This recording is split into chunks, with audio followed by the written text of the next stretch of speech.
Hello everyone, this is Lolly. I am back to talk about Bonanza. Now, you know, about 3 years ago, I switched from Etsy to Bonanza. I still have my digital products on Etsy. That's another story. But I took my physical products off of selling on Etsy and moved them to Bonanza. Under this video, I'm going to give you a link to my series about why I left Etsy and about when I was considering selling on Bonanza. And then on the one on Bonanza, you might want to skip to about 11 and a half minutes into that. So I've been doing it for 3 years, and one of the main reasons, or the only reason I switched from Etsy, was the fees and the offsite ads. The fees had gone up and up since I was on there, and they've gone up once or twice even in the last 3 years since I got off. But once Etsy did that, you know, becoming a public tradable entity, and now they want to make money for their investors, and it seemed like as a seller, my interests didn't feel like they were as important to them as their investors. And so that's why I switched. The fees are a lot better. I will discuss the fee structure for Bonanza in the other video. I will give you the link too. I did mention that other video that the big downside of Bonanza is you need to draw your own traffic. You need to bring your own traffic to your site. If you don't have a way to do that, you might not like Bonanza at all. And that is the one complaint that I hear most of the time from people on that have tried to sell on Bonanza, is they weren't getting any business. So when I set up my Bonanza, you get a booth, okay, and then you have certain fees, seller fees, that apply with every sale. I opted for the next level up, which is called a web store, which looks more like your own website as opposed to a booth in Bonanza.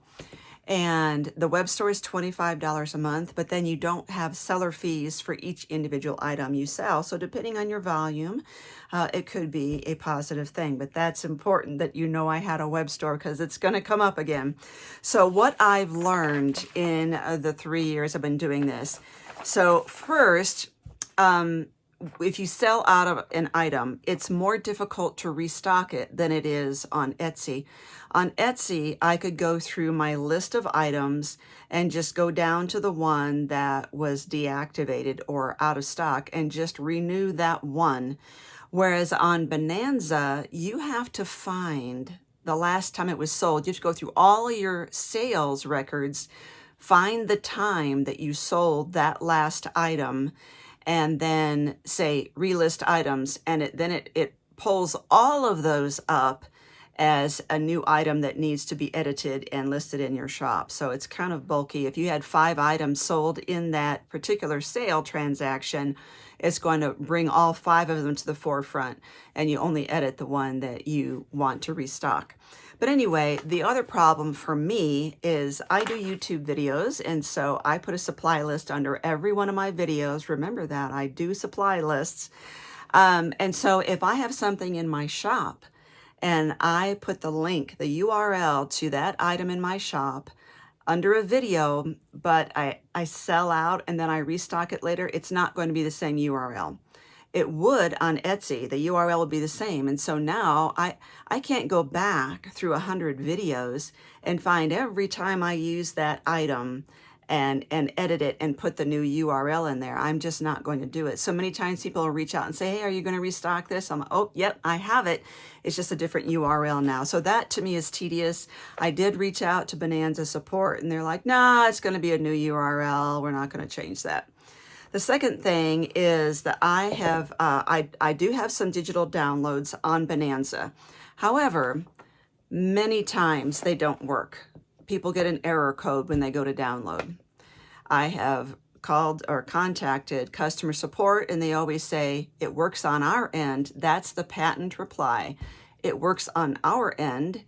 And they always blame the browser and say, tell them to use a different browser. So whether you're using Chrome and need to switch to Safari or whatever, they say, do a different browser. They always say it's the customer's computer that's the problem. It really shouldn't be that hard.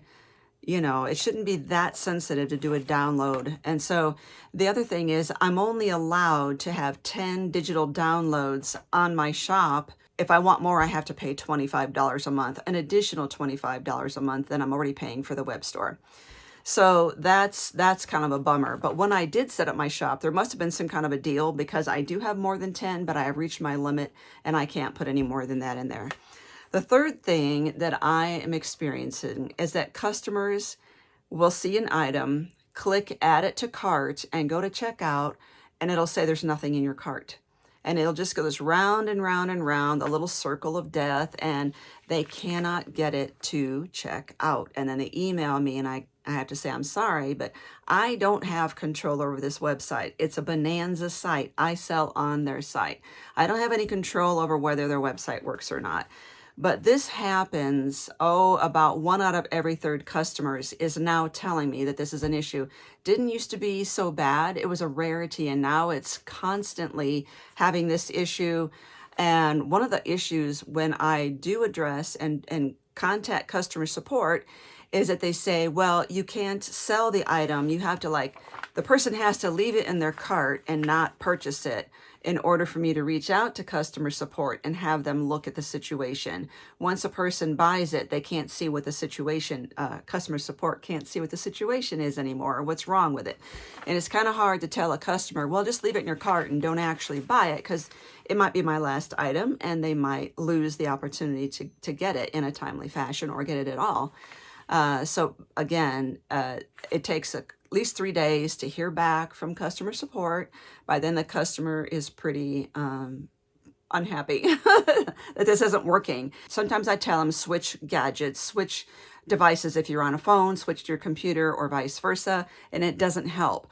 And I say, close the browser out, refresh the screen, and they'll say, doesn't help. And they'll come back and try every hour. And usually after about 3 hours, it will finally work. One had to wait about, it was over 12 hours. It was about 16 hours and 15 attempts to make her shopping cart actually let her pay. So as you can imagine, it's very frustrating. So that has been a constant issue with that. Another thing that I've noticed is when you put your shop on vacation mode, all you do is click the button, it's now on vacation mode. And then you can leave a message like, my shop is on vacation mode, it will reopen on a certain date. You could put those messages in there for your customers if you wish. And then when you get home, you just click the button to turn it off of vacation mode. But sometimes, twice now, and I think I probably put on vacation mode maybe 5 times. 2 of those times, when it comes back online, it takes everything off of my list of saleable items. So in other words, it takes everything in my inventory, over 350 items, and it puts it under reserve, which means it's listed in my account, but they're not actually for sale. So anyone going to my website is going to see no products at all, none. And well, the way around that is to just auto batch, select everything that's under reserve and say, set to sale. Here's the problem. You probably will, because I do, have items in my reserve that need to stay in reserve. I have some items that I have sold out of that I want that reserve listing there, that I can see it, but customers can't, so that when I get more inventory in, I could just set it to sale and it will be shown on my website. So when I have, I don't know, 5 to 10 items in reserve on my shop, and then suddenly Bonanza puts all of my inventory on reserve, I don't know which of those items I really have in stock and which I don't. This is a huge thing for me. So I have to go through each individual item. And did I mention there's about 350 items in there? I have to go through each item and say, well, I know I have this in stock. I know I have that in stock. But all the ones that I'm not sure about, if I've sold the last one, I have to go through all my inventory, shuffle through them with my computer, with my inventory, compare the two, count them, and then make sure that if I list them, they're correct, that I actually have it in stock. And I can't tell you what a hassle this is. And like I said, this has happened to me twice. Finally, the issue of my credit card on file. So when you set up an account, you have to have a credit card on file. And that is how they're going to charge you any fees that are due to Bonanza, or in my case with a $25 monthly charge, that is taken out of my credit card. When your credit card expires, you can't just go through, change the expiration date and say save. It won't let you. There is a save button, but it doesn't work. So you have to enter an entirely new credit card, same numbers, same data, but with the other expiration date. And then when you save that credit card, you need to select the button that says, use this credit card for all my fees and use this credit card for my monthly web store charge. Well, that button just came unclicked again on its own because I never look at my credit card. I don't go in there. All I do is go to orders. You know, I don't go in and look at my credit card thing. Those buttons came unclicked, which means that when my monthly web store charge was due, I had no valid credit card on file, and therefore they closed my web store.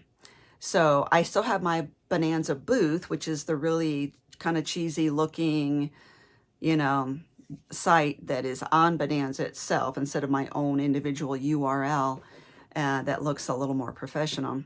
And I immediately emailed customer support. It's been 4 days and I still haven't heard a thing. So it used to be 3 years ago when I started my Bonanza shop and I would reach out to customer support, I would at least get an email that day. We got your email, we'll get back with you. And then it would be about 3 days till I got any response. And now, you know, I'm not getting the, hey, we got your email. I'm not even getting that notification. I'm not getting anything. And so the last time I emailed them about customers putting things in their cart and not being able to check out, I never got any response at all. And so now I haven't heard anything about this, my web store being down, and I really want that back up because now I'm getting all those individual fees for everything I sell, and it is higher than doing the $25 a month. So here I am 3 years later, I'm giving you this rundown of whether it's worth it or not, and unfortunately, everything I've said so far is negative. You know, the only positive that I brought to the table today was to tell you that their fees are way better than Etsy. Other than that, it's not been a great experience, and it was so much work transferring, as you could imagine, transferring from Etsy over here.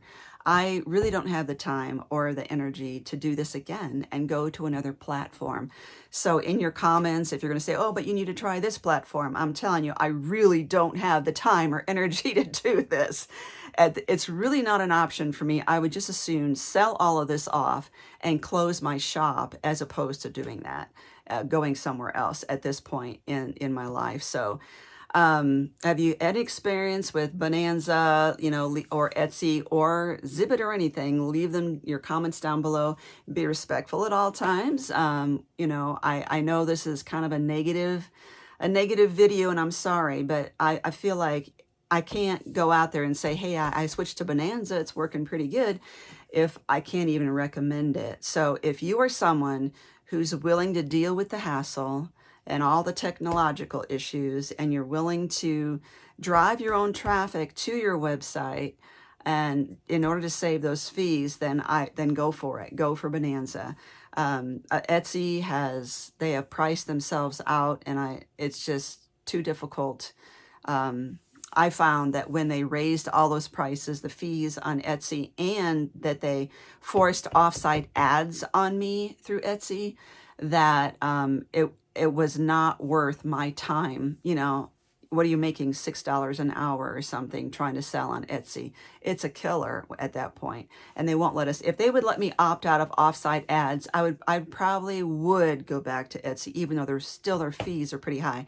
And by the way, about driving your own traffic to Bonanza, they do also have an ad system. If you can't drive your own traffic to Bonanza, you can invest in their ads. And even with their ad fee and their selling fee, it's still cheaper than Etsy, just saying. So it's something to consider if you're looking, you know, to sell on either one of these. So hope that was helpful. I have to be, you know, just as honest as I can about what I've experienced. And it's just, as time has gone on, it really wasn't that big of a deal in the beginning. But here's 3 years later, and it seems like the website is functioning at a lower success rate for me and for my customers, and customer service is also not as responsive to me. So it was better in the beginning, and people would comment and say, is it still working out? And I would say, sure it is, but it really has changed. And especially in this last year, something has changed, and I don't know what has transpired to make this seem like the website isn't functioning as well and the customer service isn't as helpful. Sorry to be such a downer, but it is what it is, and I think it needs to be said, the experiences that, sellers have had on these platforms. So thank you for watching. Check out those videos down below in the playlist, because it'll give you an idea of what I was facing on Etsy. And if you're thinking of selling on any of these platforms, you need to make an informed decision. So those are just some of the options. There are definitely more options, like selling on your own website. I am aware of that. Selling on Shopify. I'm aware of that. So there's some options there. Please take a moment to give this video a thumbs up and hit that subscribe button and click the bell for your notifications.